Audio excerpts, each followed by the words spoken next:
آج ہم پڑھیں گے الفاظ مترادف کے بارے میں۔ تو چلیے دیکھتے ہیں کہ یہ الفاظ مترادف کیا ہوتے ہیں۔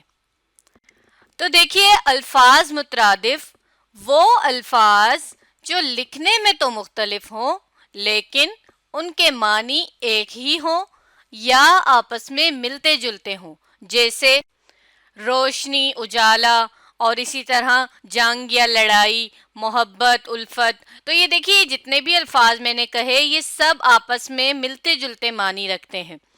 تو ہم نے ایک بات تو یہ دیکھی کہ الفاظ مترادف وہ ہوں گے کہ جن کے معنی یا تو ایک ہی ہوں یا آپس میں ملتے جلتے ہوں، اور ایک بات یہ کہ ان کا جو املا ہے وہ مختلف ہوگا۔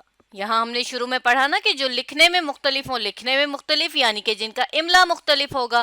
جیسے کہ اب یہ دیکھیے، یہ اس لفظ کا املا ہے الف لام فے الف زوئیں، تو یہ مل کر اس کو لفظ بنا رہا ہے۔ حروف جوڑ کر جب ہم لفظ بناتے ہیں اسے ہم کہتے ہیں املا یعنی لکھنا۔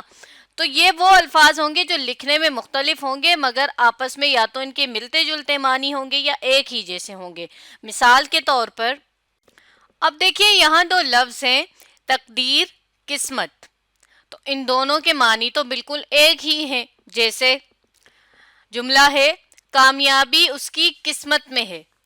اب اگر اس قسمت کی جگہ ہم لکھ دیتے ہیں کامیابی اس کی تقدیر میں ہے، تو دیکھیے اب کیا اس جملے پر کوئی فرق پڑا؟ جب ہم نے یہاں پر قسمت کی جگہ تقدیر لکھ دیا، کامیابی اس کی تقدیر میں ہے، کوئی فرق نہیں پڑ رہا۔ تو اس کا یہ مطلب ہے کہ یہ دونوں الفاظ تو آپس میں ایک ہی معنی رکھتے ہیں، تقدیر، قسمت، اور ایک اور لفظ بھی اس کا ہم معنی مترادف ہے نصیب۔ تو یہ ہم نے اس کی مثال دیکھ لی۔ اب دیکھ لیتے ہیں کہ کیسے آپس میں ملتے جلتے الفاظ کو ہم مترادف کہہ رہے ہوتے ہیں اور اس سے ہماری عبارت یعنی ہمارے جملے پر لکھنے پر کیا فرق پڑتا ہے۔ جنگ، لڑائی، اب یہ دونوں بھی ملتے جلتے معنی رکھتے ہیں لیکن ان دونوں کے ایک ہی معنی نہیں ہیں۔ وہ کیوں نہیں ہے؟ مثال سے سمجھیے۔ میں نے لکھا اس بات پر ہماری لڑائی ہو جائے گی، تو یہ جملہ بالکل درست ہے، اس میں کسی قسم کی کوئی خرابی نہیں ہے۔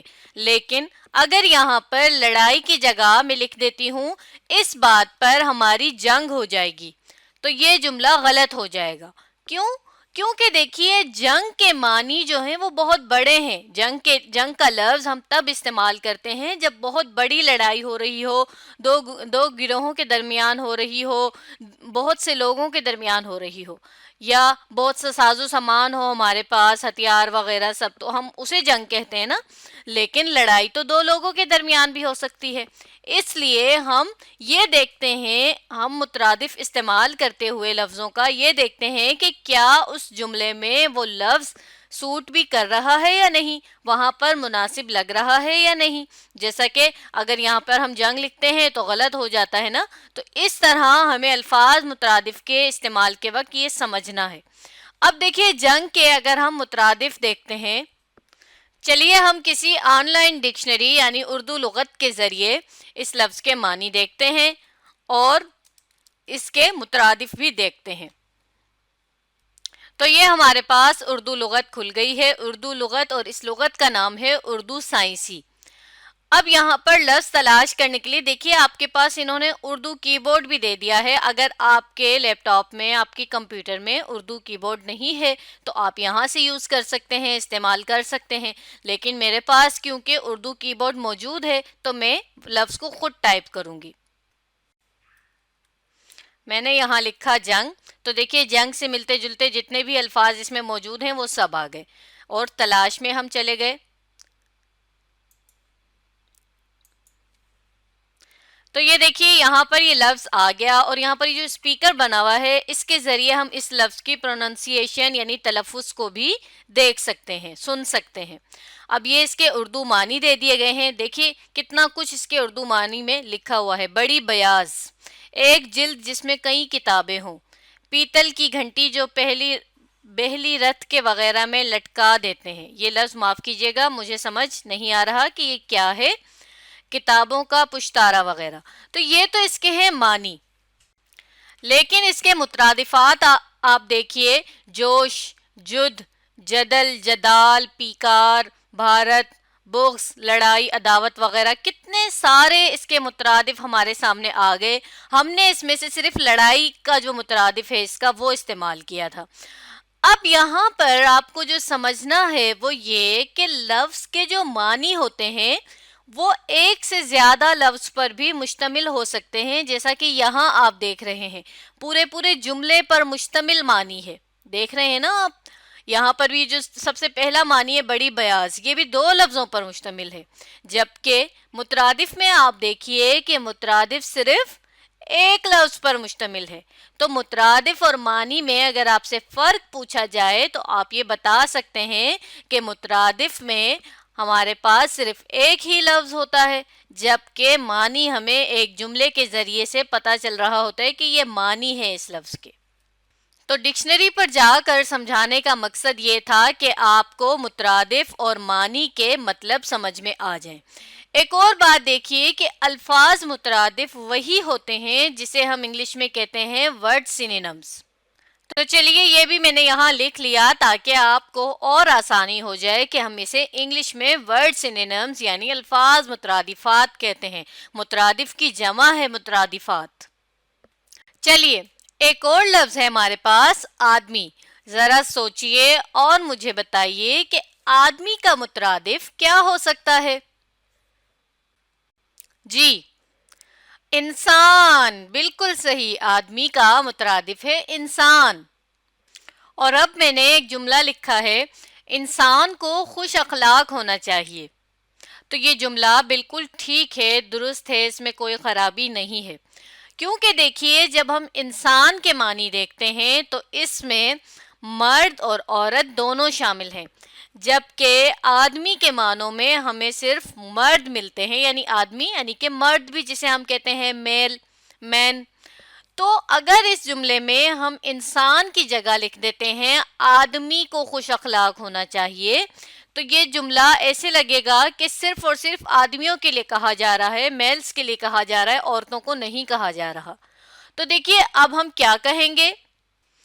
تو ہم یہ کریں گے کہ ہمیں ضرور یہ دیکھنا ہے کہ کیا جو لفظ ہم استعمال کر رہے ہیں اس کا اگر مترادف استعمال کر رہے ہیں تو وہ اس جملے میں سیٹ ہو بھی رہا ہے یا نہیں. تو ہم یہ کیونکہ ہمارے پاس الفاظ مترادف کے ایسے کوئی اصول نہیں ملتے نا، گرامر میں ہمارے پاس قواعد میں کوئی اصول نہیں ملتے کہ الفاظ مترادفات ہمیں کیسے استعمال کرنے ہیں، ان کا کیا طریقہ کار ہے. لیکن اگر ہم انہی پوائنٹس کو لکھتے جائیں تو وہ ہمارے پاس ایک اہم نکات کی صورت میں آ جائیں گے. جیسا کہ ہم لکھ سکتے ہیں کہ جملے کے حساب سے مترادف کا استعمال کیا جائے. یہ تو ابھی ہم نے مثالوں سے دیکھ لی چیز. اب ایک اور مثال دیکھیے، میری چشم میں درد ہے. چشم کہتے ہیں آنکھ کو فارسی زبان میں، اور یہ چشم کا لفظ اردو میں بھی مستعمل ہے یعنی استعمال کیا جاتا ہے. اور دوسرا جملہ لکھا ہوا ہے میری آنکھ میں درد ہے.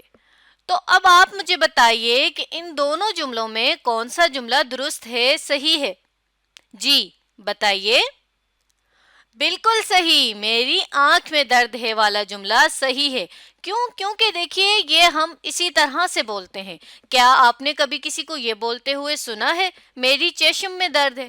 تو یہ دیکھیے گرامر کے حساب سے، قواعد کے حساب سے بالکل ٹھیک ہے یہ، لیکن کیونکہ اردو زبان بولنے والے یعنی کہ اہل زبان اس کو اس طرح سے نہیں بولتے تو اس لیے ہم بھی اس کو اس طرح سے نہیں بول سکتے. ہم مترادف میں یہ استعمال نہیں کر سکتے لفظ، کیونکہ یہ جو چشم کا لفظ ہے اسے ہم زیادہ تر مرکب الفاظ ہی میں استعمال کر رہے ہوتے ہیں، جیسے نور چشم یعنی آنکھوں کا نور. اس طرح ہی ہم اسے دیکھتے ہیں کہ مرکب الفاظ یعنی جو دو لفظوں سے مل کر بنتے ہیں اور ان کے معنی بھی تبدیل ہو جاتے ہیں.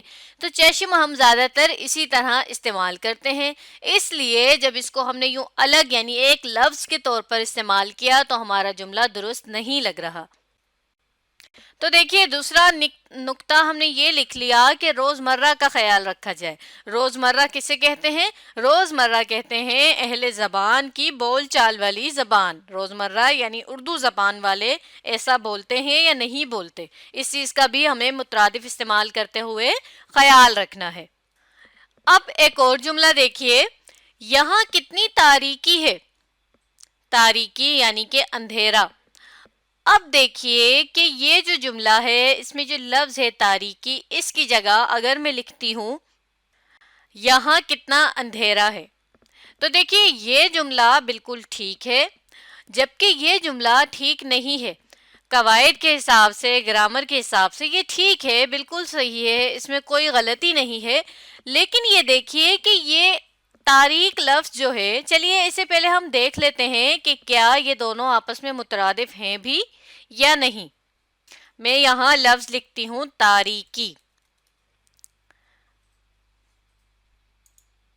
تو اب آپ دیکھیے کہ یہاں پر تاریکی کو ہم نے جب سرچ کیا تو دیکھتے ہیں کہ اس کے معنی کیا آ رہے ہیں اور مترادف کیا ہیں. تو دیکھیے تاریکی کے اردو معنی آ رہے ہیں دھندلا پن.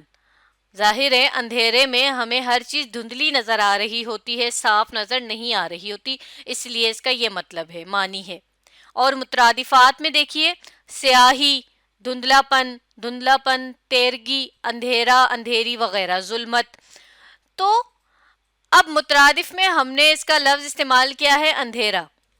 ایک تو آن لائن ڈکشنری استعمال کرنے سے آپ کو یہ بھی پتہ چلا کہ آپ کسی بھی لفظ کے جو مترادف ہیں یا معنی ہیں وہ بآسانی اس طرح تلاش کر سکتے ہیں اگر آپ کے پاس ڈکشنری گھر میں موجود نہیں ہے. تو دیکھیے یہاں پر غلطی یہ ہے کہ جو تاریکی لفظ ہے یہ اب اس طرح سے استعمال نہیں کیا جاتا. تو ہمیں یہ بھی کوشش کرنی ہوتی ہے کہ ہم جو مترادف استعمال کر رہے ہوں وہ آسان ہو، یعنی اس وقت بولے جاتے ہوں آسان ہو. ایسا نہ ہو کہ ہم بڑے ہی کوئی مشکل مترادف جو ہے اپنے جملے میں لگا دیں تاکہ ہمارا جملہ جو ہے وہ دوسرے کو پڑھنے میں مشکل ہو اور وہ سوچے کہ ہمیں تو بڑی اچھی اردو آتی ہے. تو اچھی اردو آنے کا یہ مطلب تو نہیں ہے کہ ہم ایسے الفاظ استعمال کریں کہ جو اب مستعمل ہی نہیں ہیں، اب استعمال ہی نہیں کیے جاتے، جیسا کہ تاریکی. اب یہ بہت کم ہمیں کہیں پر ملتا ہے، بہت کم لوگ اسے بول رہے ہوتے ہیں، تو ہم یہ نقطہ بھی اپنے پاس لکھ سکتے ہیں. اب اگر یہاں پر ایک اور جملہ لکھا جائے یہاں کتنی سیاہی ہے، تو دیکھیے ہم نے تاریکی کے مترادفات میں یہ لفظ بھی پڑھا تھا. یہ دیکھیے اس کے مترادفات میں یہ رہا سیاہی. تو اب ہم دیکھیے یہاں پر سیاہی کا لفظ تو استعمال نہیں کر سکتے. کیوں؟ کیونکہ یہ تو جملے کے حساب سے بالکل بھی درست نہیں لگ رہا. سیاہی کا مطلب بے شک یہی ہے اندھیرا، تاریکی، دھندلا پن، لیکن اس جملے کے حساب سے یہاں پر یہ مترادف نہیں آنا چاہیے. تو ہمیں یہ تو ضرور دیکھنا ہے نا کہ جملے کے حساب سے ہمیں مترادف کا استعمال کرنا ہے. تو اس لیے ہم کہیں گے کہ اس میں سے یہ جو دوسرا جملہ ہے وہ بالکل ٹھیک ہے. پہلے جملے میں آپ دیکھیے کہ تاریکی ایک مشکل لفظ ہے، بے شک آج استعمال ہوتا ہے، کبھی کبھی اکثر لوگ اسے استعمال کر رہے ہوتے ہیں، لیکن یہ ایک آسان لفظ نہیں ہے. اس کی جگہ اگر ہم اندھیرا استعمال کریں تو وہ زیادہ آسان ہے، زیادہ بولا جاتا ہے، جبکہ سیاہی تو بالکل ہی غلط ہے. اس کی جگہ بھی چلیے ہم یہ علامت لگا دیتے ہیں کہ یہ صحیح بھی ہے اور صحیح نہیں بھی ہے. تو اب آپ دیکھ لیں کہ کس طرح سے ہم نے مترادف کا کسی بھی جملے میں استعمال کرنا ہوتا ہے اور اس سے ہماری تحریر پر، ہمارے بولنے پر کیا فرق پڑتا ہے.